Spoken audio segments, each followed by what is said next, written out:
ജോലി ബുദ്ധിമുട്ടൊന്നുമില്ലല്ലോ? ഇല്ല സർ. അധികം വർക്ക് റോസ്മേരിക്ക് തരരുതെന്ന് ഞാൻ ഡേവിഡിനോട് പറഞ്ഞിരുന്നു. ഈ സുന്ദരികളായ പെൺകുട്ടികൾ ഓവറായിട്ട് ജോലി ചെയ്താൽ അത് അവരുടെ സൗന്ദര്യത്തെ ബാധിക്കും. അതുകൊണ്ടല്ലേ പണ്ട് കാലത്ത് പെണ്ണുങ്ങൾ ജോലിയൊന്നും ചെയ്യായിരുന്നു. നൃത്തം, സംഗീതം, അതുപോലെയുള്ള സുകുമാര കലകളിൽ ഏർപ്പെട്ട് അങ്ങനെ കഴിയുക. ജോലി ചെയ്ത് ക്ഷീണിച്ചു വരുന്ന പുരുഷന്മാരെ വാക്കുകൊണ്ടും നോക്കുകൊണ്ടും ശരീരം കൊണ്ടും സന്തോഷിപ്പിക്കുക എന്നുള്ളതാണ് സ്ത്രീകളുടെ പ്രധാന ജോലി. നമ്മുടെയൊക്കെ ജീവിതത്തിൽ സൗന്ദര്യത്തിന് വലിയ സ്ഥാനമുണ്ട്. വിരസമായിരിക്കുന്ന സമയത്ത് ഒരു നല്ല പാട്ട് കേൾക്കുക, വിടർന്ന ഒരു പൂവ് കാണുക, മേരിയെപ്പോലെ സുന്ദരിയായ ഒരു പെൺകുട്ടിയെ കാണുക, ഇതൊക്കെ മനസ്സിന് സന്തോഷം ഉണ്ടാക്കും. എന്താ എന്റെ സംസാരം ബോറടിപ്പിച്ചോ? നമുക്ക് അങ്ങോട്ടിരിക്കാം. ഞാൻ സ്ത്രീകളോട് പൊതുവെ അധികം സംസാരിക്കാറില്ല. മേരിയെ കാണുമ്പോ എന്തോ സംസാരിക്കാനൊരു രസം. മേരിക്കറിയോ, ഈ ഫയലുകൾക്കിടയിലും ചായത്തോട്ടത്തിലും ഒന്നും വന്നു പെടേണ്ട ആളല്ല ഞാൻ. 10-30 വർഷം ജീവിച്ചു. എന്ത് നേടിയെന്ന് ചോദിച്ചാൽ ഒന്നുമില്ല. പിന്നെ കുറെ പണം, അതിലെന്ത് കാര്യം? നമ്മളെ മനസ്സിലാക്കുന്ന ഒരു സുഹൃത്ത്, ഓർമ്മിക്കാൻ ഒരു പെൺകുട്ടി, ഒക്കെ വെറും സ്വപ്നങ്ങളാണ്.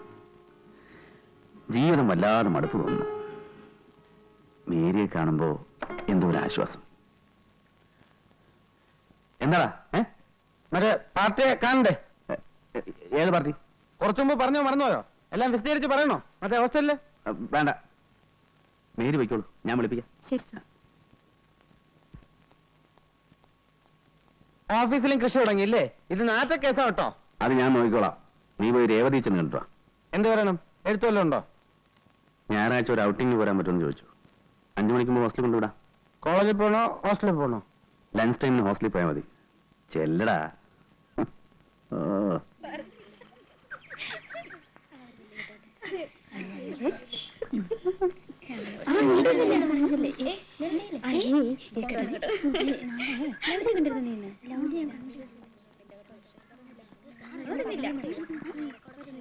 പെങ്ങളെ രേവതി എന്ന കുട്ടി കോളേജിൽ പോയോ? മുറിയിലുണ്ടല്ലോ. പെങ്ങളുടെ പേരെന്താ? എന്റെ പേര് ഗോപാലകൃഷ്ണൻ. ഓ, നിങ്ങളാണല്ലേ ഗോപാലകൃഷ്ണൻ? ധാരാളം കേട്ടിട്ടുണ്ട്. കണ്ടതിലും വളരെ സന്തോഷം. പോട്ടെ. രേവതി, ഒന്ന് വേഗം വാ, സമയായി. ദാ വരുന്നു.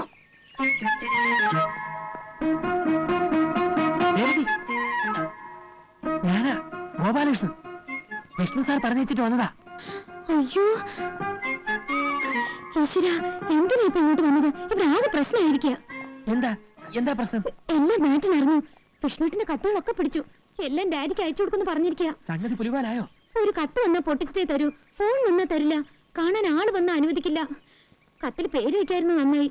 കുറെ ചോദിച്ചെങ്കിലും വിഷ്ണുവിന്റെ പേര് ഞാൻ പറഞ്ഞില്ല. ഡാഡി അറിഞ്ഞ എന്നെ കൊന്നു കളയും. അതിപ്പോ ഞാൻ സാറിനോട് ആരായാൾ? ഞാനറിയില്ല. മാറ്റൻ ഇവിടെ ഉണ്ടോന്ന് ചോദിക്കായിരുന്നു. അയ്യോ, ഞാനോ? അതെ, ഇതാണ് മാറ്റൻ. നിങ്ങൾക്കല്ലേ മാറ്റനോട് എന്തോ സംസാരിക്കാനുണ്ടെന്ന് പറഞ്ഞത്? പാടിപ്പോ. നിൽക്കോടെ. നിങ്ങളാരാ? ഞാൻ ഗോപാലകൃഷ്ണൻ. എന്റെ പേര്. എന്ത് വേണം? അത് പിന്നെ സാറ് കുട്ടി ഇവിടെ വേക്കൻസി ഉണ്ടോ? എനിക്കൊരു സീറ്റ് വേണമായിരുന്നു. നിങ്ങൾക്കോ? അതെ. എന്റെ പെങ്ങളുണ്ട്, കോളേജ് പഠിച്ചോണ്ടിരിക്കുക, ഒറ്റയ്ക്ക്. എന്താ പേര്? ഗോപാലകൃഷ്ണൻ. നിങ്ങളുടെ പേരല്ല, നിങ്ങളുടെ പെങ്ങളുടെ പേര്. മേരി. മേരിയോ? മേഴ്സി. മിസ്റ്റർ, നിങ്ങൾ എന്ത് ഉദ്ദേശത്തിലാണ് ഇവിടെ വന്നത്? താൻ സത്യം പറഞ്ഞോ, അല്ലെങ്കിൽ തന്നെ പിടിച്ച് ഞാൻ പോലീസിൽ ഏൽപ്പിക്കും. അല്ല സിസ്റ്റർ, സത്യമായിട്ട് ഞാൻ ഇവിടെ. Watchman!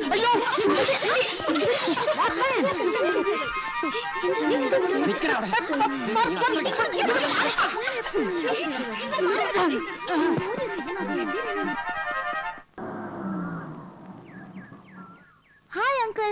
Hi Jaya, good evening. Good evening uncle.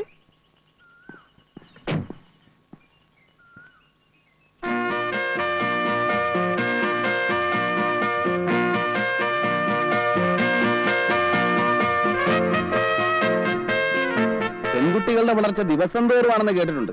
പക്ഷെ നിന്റെ വളർച്ച നിമിഷം തോറുവാ. ഓരോ നിമിഷം കഴിയും തോറും നീ കൂടുതൽ സുന്ദരിയായിട്ട് വരിക. എന്താ ഇതിന്റെ രഹസ്യം? ഈ അങ്കിൾ എപ്പോഴും എന്നെ കളിയാക്കും. അയ്യോ അല്ല, മേനകയെ കണ്ടപ്പോ വിശ്വാമിത്രന്റെ തപസ്സിളകി എന്ന് പറയുന്ന കഥ കള്ളക്കഥയൊന്നും അല്ല. അല്ലെങ്കിൽ വല്ല കല്ലോ മരോ ഒക്കെ ആയിരിക്കണം. ഞാനൊന്നും അങ്ങനെ അല്ലല്ലോ. ചോരത്തിളപ്പുള്ള ഒരു യുവാവല്ലേ. മാത്രമല്ല അങ്കിൾ കാണാൻ നല്ല സുന്ദരനാണ്. ആണോ? ആ, ആര് കണ്ടാലും ഒന്ന് നോക്കിപ്പോ. ഈ സൗന്ദര്യത്തിലൊന്നും ഒരർത്ഥമില്ല കുട്ടി. ഒരു 10 വർഷം കഴിയുമ്പോൾ എനിക്ക് 40 വയസ്സാകും, നിനക്ക് 25 വയസ്സാകും. എന്ന് വെച്ചാൽ ജീവിതത്തിലെ സുവർണ കാലം നമ്മളെ വിട്ടു പോകുന്നു എന്നർത്ഥം. അത് വെറുതെ പാഴാക്കി കളയണോ? ഞാൻ പാഴാക്കില്ല. അപ്പൊ പിന്നെ എന്നെ ഒറ്റപ്പെടുത്താണോ? ഇല്ല, അങ്കിളും കൂട്ടാം. പോട്ടെ അങ്കിൾ. അങ്ങനെ അങ്ങ് പോയാലോ? ജയ ഇതുവരെ എന്റെ വീട്ടിൽ വന്നിട്ടില്ലോ. വന്നാ ഒരു കാപ്പിയെ കുടിച്ചിട്ട് പോവാം. ഇന്നില്ല, ഇനി ഒരിക്കൽ വരാം. മതി, ധൃതിയില്ല. ഞാൻ ജയക്കൊരു സമ്മാനം തരുന്നുണ്ട്. എന്താ? ഒരു പച്ച മരതക കല്ല് വെച്ച സ്വർണ്ണ നെക്ലസ്. അയ്യോ, വീട്ടിലറിഞ്ഞ എന്നെ കൊന്നു കുഴിച്ചു മൂടും. അതിന് വീട്ടിൽ അറിയണ്ടെന്നേ, അല്ലെങ്കിൽ റോൾഡ് ഗോൾഡ് ആണെന്ന് പറഞ്ഞാൽ മതി. എന്താ? ശരി. സാറേ സാറേ ഞാൻ പോട്ടെ അങ്കിൾ. ആ സാറേ എടാ, എന്താടാ, എന്ത് പറ്റി?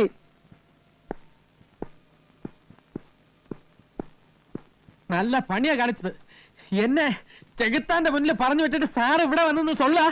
ഞാൻ 3-3:30 മണി വരെ ഓഫീസിൽ കാത്തിരുന്നു. നീ എവിടെ പോയി കിടക്കായിരുന്നു? തടി കേടാവാതെ രക്ഷപ്പെട്ട എന്റെ അമ്മയുടെ ഭാഗ്യം. ഇല്ലെങ്കിൽ ആ പോലീസുകാർ നെഞ്ചത്തേർന്ന് ഇറങ്ങിയേനെ. എല്ലാം കൂടെ ആക്കിയോ? കുളം ആക്കിയതല്ല, ആയിപ്പോയി. ആ രേവതി പാവം 2 ദിവസം കൊണ്ട് ചടച്ചെല്ലും തോലും ആയിപ്പോയി. എല്ലാം വിസ്തരിച്ചു പറയാം. വാ.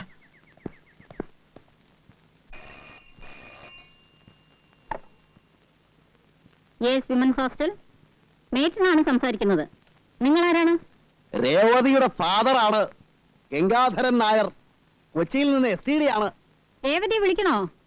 വേണമെന്നില്ല, ഇപ്പൊ സ്റ്റഡി ടൈം അല്ലേ, അവള് പഠിക്കട്ടെ. ഞാൻ അവളുടെ കാര്യങ്ങൾ അറിയാൻ വേണ്ടി വിളിച്ചതാണ്. അവളെ നാട്ടിൽ പഠിക്കുന്നുണ്ടോ? പഠിക്കാൻ മോശമില്ല, പക്ഷെ ഈയിടെയായിട്ട് ചില അഫയേഴ്സ് ഒക്കെ ഉള്ളതായിട്ട് അറിഞ്ഞു.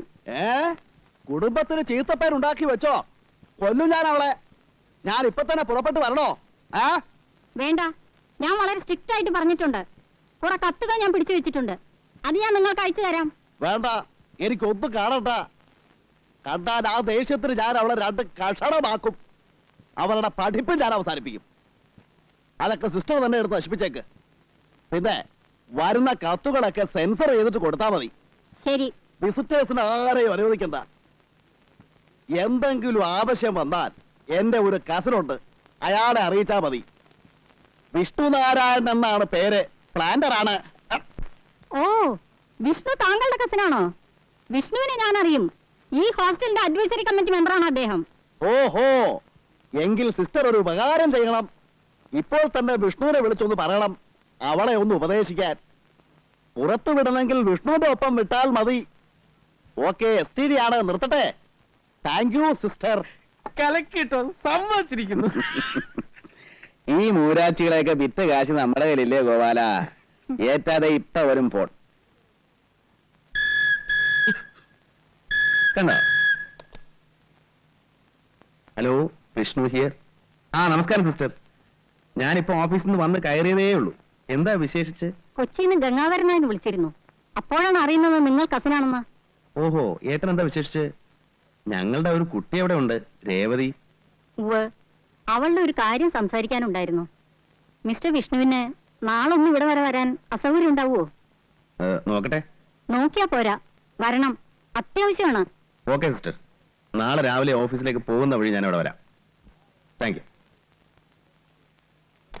എപ്പടി ഗോപാലകൃഷ്ണ. ரொம்ப பிரமாதம் சார்.